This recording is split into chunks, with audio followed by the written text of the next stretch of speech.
ನೋಡಿ ವೀಕ್ಷಕರೇ, ಗೃಹಲಕ್ಷ್ಮಿ ಯೋಜನೆಯ ಪ್ರತಿಯೊಂದು ಫಲಾನುಭವಿಗಳಿಗೆ ಸರ್ಕಾರದಿಂದ ಸಚಿವೆ ಲಕ್ಷ್ಮಿ ಹೆಬ್ಬಾಳ್ಕರ್ ಅವರು ಭರ್ಜರಿ ಗುಡ್ ನ್ಯೂಸ್ನ ಕೊಟ್ಟಿದೆ. ದೀಪಾವಳಿ ಹಬ್ಬಕ್ಕೆ ನಿಮ್ಮ ಬ್ಯಾಂಕ್ ಖಾತೆಗೆ ಸರ್ಕಾರ ಗೃಹಲಕ್ಷ್ಮಿ ಯೋಜನೆಯ 2,000 ಹಣ ಬದಲು 4,000 ಹಣನ ಪ್ರತಿಯೊಂದು ಫಲಾನುಭವಿಗಳ ಬ್ಯಾಂಕ್ ಖಾತೆಗೆ ಜಮಾ ಮಾಡ್ತೀವಿ ಅಂತ ಒಂದು ಭರ್ಜರಿ ಗುಡ್ ನ್ಯೂಸ್ನ ಕೊಟ್ಟಿದೆ. ನಿಮ್ಮ ಬ್ಯಾಂಕ್ ಖಾತೆಗೆ ಹೇಗೆ ಈ 4,000 ಹಣ ಜಮಾ ಆಗುತ್ತೆ ಅಂತ ನಾನು ನಿಮ್ಮ ಬಗ್ಗೆ ತಿಳಿಸ್ಕೊಡ್ತಾ ಇದ್ದೀನಿ.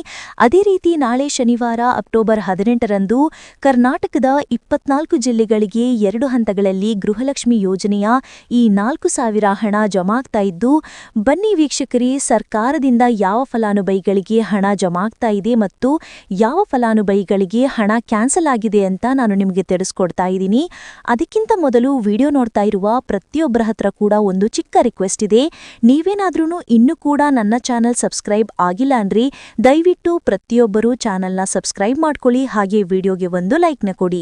ಹೌದು ವೀಕ್ಷಕರೇ, ಗೃಹಲಕ್ಷ್ಮಿ ಯೋಜನೆಯ ಪ್ರತಿಯೊಂದು ಫಲಾನುಭವಿಗಳಿಗೆ ಸರ್ಕಾರದಿಂದ ಸಚಿವೆ ಲಕ್ಷ್ಮಿ ಹೆಬ್ಬಾಳ್ಕರ್ ಅವರು ದೀಪಾವಳಿ ಹಬ್ಬದ ಪ್ರಯುಕ್ತ ನಿಮ್ಮ ಬ್ಯಾಂಕ್ ಖಾತೆಗೆ 2,000 ಹಣ ಬದಲು ಇನ್ನು ಮುಂದೆ 4,000 ಹಣನ ಜಮಾ ಮಾಡ್ತೀವಿ ಅಂತ ಪ್ರತಿಯೊಬ್ಬರಿಗೂ ಭರ್ಜರಿ ಗುಡ್ ನ್ಯೂಸ್ನ ಕೊಟ್ಟಿದ್ದು, ಗೃಹಲಕ್ಷ್ಮಿ ಯೋಜನೆಯ 22ನೇ ಕಂತಿನ ಹಣ ಯಾವ ಫಲಾನುಭವಿಗಳು ಪಡ್ಕೊಂಡಿದ್ದೀರಾ, ಇಂತಹ ಪ್ರತಿಯೊಂದು ಫಲಾನುಭವಿಗಳಿಗೆ ಅಕ್ಟೋಬರ್ 18 ಶನಿವಾರದಿಂದ ಗೃಹಲಕ್ಷ್ಮಿ ಯೋಜನೆಯ 23ನೇ ಕಂತಿನ ಹಣ ಹಾಗೂ 24ನೇ ಕಂತಿನ ಹಣ ಅಂದರೆ ಒಟ್ಟು 2 ತಿಂಗಳ 4,000 ಹಣನ ಕರ್ನಾಟಕದ 24 ಜಿಲ್ಲೆಗಳ ಪ್ರತಿಯೊಂದು ಫಲಾನುಭವಿಗಳಿಗೆ 2 ಹಂತಗಳಲ್ಲಿ ಹಂತವಾಗಿ ಸರ್ಕಾರ ಜಮಾ ಮಾಡ್ತಾ ಇದೆ.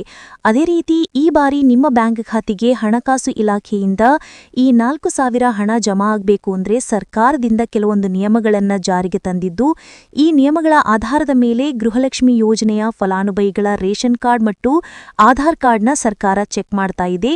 ಹೀಗೆ ಚೆಕ್ ಮಾಡುವಂತಹ ಸಂದರ್ಭದಲ್ಲಿ ಒಂದು ವೇಳೆ ನಿಮ್ಮ ದಾಖಲಾತಿಗಳು ಈ ನಿಯಮಗಳನ್ನು ಪಾಲಿಸಿಲ್ಲ ಅಂದರೆ ನಿಮ್ಮ ಬ್ಯಾಂಕ್ ಖಾತೆಗೆ ಯಾವುದೇ ರೀತಿಯ ಗೃಹಲಕ್ಷ್ಮಿ ಯೋಜನೆಯ ಹಣ ಬರೋದಿಲ್ಲ ಮತ್ತು ನೀವು ಹೊಂದಿರುವಂತಹ ಒಂದು ರೇಷನ್ ಕಾರ್ಡ್ ಕೂಡ ಕ್ಯಾನ್ಸಲ್ ಆಗುತ್ತೆ.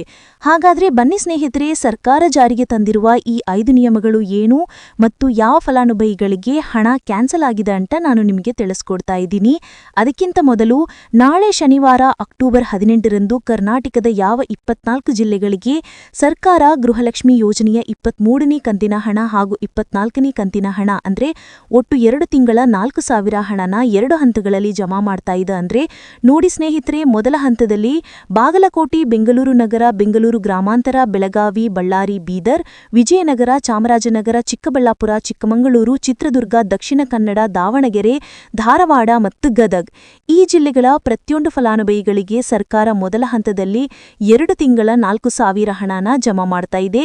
ಎರಡನೇ ಹಂತದಲ್ಲಿ ಕಲಬುರಗಿ, ಹಾಸನ, ಬಿಜಾಪುರ, ಹಾವೇರಿ, ಕೊಡಗು, ಕೋಲಾರ, ಕೊಪ್ಪಳ, ಮಂಡ್ಯ, ಮೈಸೂರು, ರಾಯಚೂರು, ರಾಮನಗರ, ಶಿವಮೊಗ್ಗ, ತುಮಕೂರು, ಉಡುಪಿ, ಉತ್ತರ ಕನ್ನಡ ಮತ್ತು ಯಾದಗಿರಿ ಈ ಜಿಲ್ಲೆಗಳ ಪ್ರತಿಯೊಂದು ಫಲಾನುಭವಿಗಳಿಗೆ 2ನೇ ಹಂತದಲ್ಲಿ ಸರ್ಕಾರ 4,000 ಹಣನ ಜಮಾ ಮಾಡ್ತಾ ಇದ್ದು, ಇಲ್ಲಿಯವರೆಗೂ ನಿಮ್ಮ ಬ್ಯಾಂಕ್ ಖಾತೆಗೆ ಗೃಹಲಕ್ಷ್ಮಿ ಯೋಜನೆಯ ಒಟ್ಟು 22 ಕಂತಿನ ಹಣನ ಯಾವ ಫಲಾನುಭವಿಗಳು ಪಡ್ಕೊಂಡಿದ್ದೀರಾ, ಇಂತಹ ಪ್ರತಿಯೊಂದು ಫಲಾನುಭವಿಗಳಿಗೆ ದೀಪಾವಳಿ ಪ್ರಯುಕ್ತ 4,000 ಹಣನ ಅಕ್ಟೋಬರ್ 18 ಅಂದರೆ ಶನಿವಾರದಿಂದ ಸರ್ಕಾರ ಜಮಾ ಮಾಡ್ತಾ ಇದೆ. ಒಂದು ವೇಳೆ ಇನ್ನೂ ಕೂಡ ಪೆಂಡಿಂಗ್ ಇರುವ ಹಣ ಬಾಕಿ ಇದ್ರೆ ನಿಮ್ಮ ಬ್ಯಾಂಕ್ ಖಾತೆಗೆ ಈ 4,000 ಹಣ ಜಮಾ ಆಗೋದಿಲ್ಲ. ಕಾರಣ ಏನು ಅಂದ್ರೆ ಪೆಂಡಿಂಗ್ ಇರುವ ಫಲಾನುಭವಿಗಳ ಬ್ಯಾಂಕ್ ಖಾತೆಗೆ ಡಿಬಿಟಿ ಮೂಲಕ ಯಾವುದೇ ರೀತಿಯ ಒಂದು ಹಣನ ಜಮಾ ಮಾಡೋದಕ್ಕೆ ಆಗೋದಿಲ್ಲ. ನೋಡಿ ಸ್ನೇಹಿತರೆ, ಈ ಬಾರಿ ಸುಮಾರು 1 ಲಕ್ಷಕ್ಕಿಂತ ಅಧಿಕ ಫಲಾನುಭವಿಗಳ ಬ್ಯಾಂಕ್ ಖಾತೆಗೆ ಸರ್ಕಾರ ಗೃಹಲಕ್ಷ್ಮಿ ಯೋಜನೆಯ ಹಣನ ಜಮಾ ಮಾಡ್ತಾ ಇಲ್ಲ.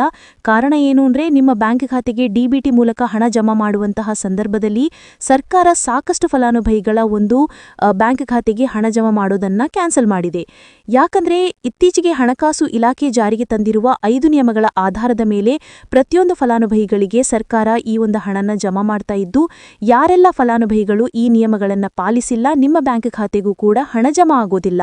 ಹಾಗಾದರೆ ಬನ್ನಿ ಸ್ನೇಹಿತರೆ, ಸರ್ಕಾರ ಜಾರಿಗೆ ತಂದಿರುವ ಆ 5 ಹೊಸ ನಿಯಮಗಳು ಏನು ಅಂತ ನಾನು ನಿಮಗೆ ತಿಳಿಸ್ಕೊಡ್ತಾ ಇದ್ದೀನಿ.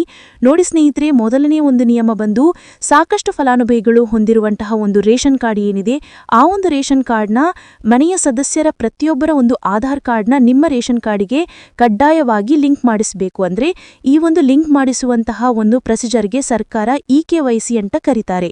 ನಿಮ್ಮ ರೇಷನ್ ಕಾರ್ಡಿಗೆ ಇನ್ನೂ ಸಹ ಇ-KYC ಆಗಿಲ್ಲ ಅಂದ್ರೆ ನಿಮ್ಮ ಬ್ಯಾಂಕ್ ಖಾತೆಗೆ ಸರ್ಕಾರ ಮುಂದಿನ ದಿನಗಳಲ್ಲಿ ಗೃಹಲಕ್ಷ್ಮಿ ಯೋಜನೆಯ ಹಣನ ಕ್ಯಾನ್ಸಲ್ ಮಾಡುತ್ತೆ. ಅದೇ ರೀತಿ ಎರಡನೇ ಒಂದು ನಿಯಮ ಬಂದು ನೋಡಿ ಸ್ನೇಹಿತರೆ, ನಿಮ್ಮ ಬಳಿ ಇರುವಂತಹ ಒಂದು ಆಧಾರ್ ಕಾರ್ಡ್ ಏನಿದೆ, ಆ ಒಂದು ಆಧಾರ್ ಕಾರ್ಡ್ನ ಕಳೆದ 15 ವರ್ಷಗಳಲ್ಲಿ ನೀವು ಯಾವುದೇ ರೀತಿಯ ಒಂದು ತಿದ್ದುಪಡಿನ ಮಾಡಿಸಿಲ್ಲ ಅಂದ್ರೆ ನಿಮ್ಮ ಬ್ಯಾಂಕ್ ಖಾತೆಗೆ ಸರ್ಕಾರ ಗೃಹಲಕ್ಷ್ಮಿ ಯೋಜನೆಯ ಹಣನ ಕ್ಯಾನ್ಸಲ್ ಮಾಡುತ್ತೆ. ಯಾಕಂದ್ರೆ ಸರ್ಕಾರದಿಂದ ಬಂದಿರುವಂತಹ ಒಂದು ಆದೇಶದ ಪ್ರಕಾರ ಪ್ರತಿಯೊಂದು ಫಲಾನುಭವಿಗಳು ಕಳೆದ 15 ವರ್ಷಗಳಲ್ಲಿ ಯಾವುದೇ ರೀತಿಯ ಒಂದು ತಿದ್ದುಪಡಿನ ನಿಮ್ಮ ಆಧಾರ್ ಕಾರ್ಡಿಗೆ ನೀವು ಮಾಡಿಸಿಲ್ಲ ಅಂದ್ರೆ ಕಡ್ಡಾಯವಾಗಿ ಆದಷ್ಟು ಬೇಗ ನಿಮ್ಮ ಆಧಾರ್ ಕಾರ್ಡಿಗೆ ತಿದ್ದುಪಡಿ ಮಾಡಿಸಿ. ಅದೇ ರೀತಿ 4ನೇ ಒಂದು ನಿಯಮ ಬಂದು ನಿಮ್ಮ ಕುಟುಂಬದ ಒಂದು ವಾರ್ಷಿಕ ಆದಾಯ 7 ಲಕ್ಷಕ್ಕಿಂತ ಕಡಿಮೆ ಇರಬೇಕು. ಒಂದು ವೇಳೆ ನಿಮ್ಮ ಕುಟುಂಬದ ವಾರ್ಷಿಕ ಆದಾಯ 7 ಲಕ್ಷಕ್ಕಿಂತ ಜಾಸ್ತಿ ಇದ್ರೆ ನಿಮ್ಮ ಬ್ಯಾಂಕ್ ಖಾತೆಗೆ ಸರ್ಕಾರ ಗೃಹಲಕ್ಷ್ಮಿ ಯೋಜನೆಯ ಹಣನ ಕ್ಯಾನ್ಸಲ್ ಮಾಡುತ್ತೆ. ಅದೇ ರೀತಿ 5ನೇ ಒಂದು ನಿಯಮ ಬಂದು ನಿಮ್ಮ ಕುಟುಂಬದ ಸದಸ್ಯರು ಅಥವಾ ಗೃಹಲಕ್ಷ್ಮಿ ಯೋಜನೆಯ ಫಲಾನುಭವಿಗಳು ಯಾರೂ ಕೂಡ ಸರ್ಕಾರಿ ನೌಕರರಾಗಿ ಕಾರ್ಯನಿರ್ವಹಿಸ್ತಾ ಇರಬಾರ್ದು. ಒಂದು ವೇಳೆ ನಿಮ್ಮ ಕುಟುಂಬದಲ್ಲಿ ಯಾರೇ ಆಗಿದ್ರೂ ಸರ್ಕಾರಿ ನೌಕರರಾಗಿ ಕಾರ್ಯನಿರ್ವಹಿಸ್ತಾ ಇದ್ರೆ ನಿಮ್ಮ ಬ್ಯಾಂಕ್ ಖಾತೆಗೆ ಗೃಹಲಕ್ಷ್ಮಿ ಯೋಜನೆಯ ಹಣ ಕ್ಯಾನ್ಸಲ್ ಆಗುತ್ತೆ. ಈ 5 ನಿಯಮಗಳ ಆಧಾರದ ಮೇಲೆ ಪ್ರತಿಯೊಂದು ಫಲಾನುಭವಿಗಳಿಗೆ ಸರ್ಕಾರ ಹಣ ಜಮಾ ಮಾಡ್ತಾ ಇದೆ. ಒಂದು ವೇಳೆ ನೀವು ಈ 5 ನಿಯಮಗಳನ್ನು ಪಾಲಿಸಿಲ್ಲ ಅಂದ್ರೆ ನೀವು ಕೂಡ ಗೃಹಲಕ್ಷ್ಮಿ ಯೋಜನೆಯ ಹಣದಿಂದ ವಂಚಿತರಾಗಬೇಕಾಗುತ್ತೆ. ನೋಡಿ ವೀಕ್ಷಕರೇ, ನಾಳೆ ಶನಿವಾರ ಅಕ್ಟೋಬರ್ 18ರಿಂದ ಕರ್ನಾಟಕದ ಒಟ್ಟು 24 ಜಿಲ್ಲೆಗಳ ಪ್ರತಿಯೊಂದು ಫಲಾನುಭವಿಗಳಿಗೆ ದೀಪಾವಳಿ ಹಬ್ಬದ ಪ್ರಯುಕ್ತ 2 ತಿಂಗಳ 4,000 ಹಣನ ಸರ್ಕಾರ ಜಮಾ ಮಾಡ್ತಾ ಇದೆ.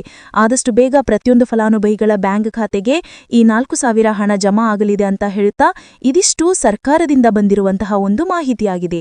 ನಾನು ಕೊಟ್ಟಿರುವಂತಹ ಮಾಹಿತಿ ನಿಮಗೆ ಇಷ್ಟ ಆಗಿದ್ದಲ್ಲಿ ದಯವಿಟ್ಟು ಪ್ರತಿಯೊಬ್ಬರು ನನ್ನ ಚಾನೆಲ್ನ ಸಬ್ಸ್ಕ್ರೈಬ್ ಮಾಡ್ಕೊಳ್ಳಿ, ಹಾಗೆ ವಿಡಿಯೋಗೆ ಒಂದು ಲೈಕ್ನ ಕೊಡಿ.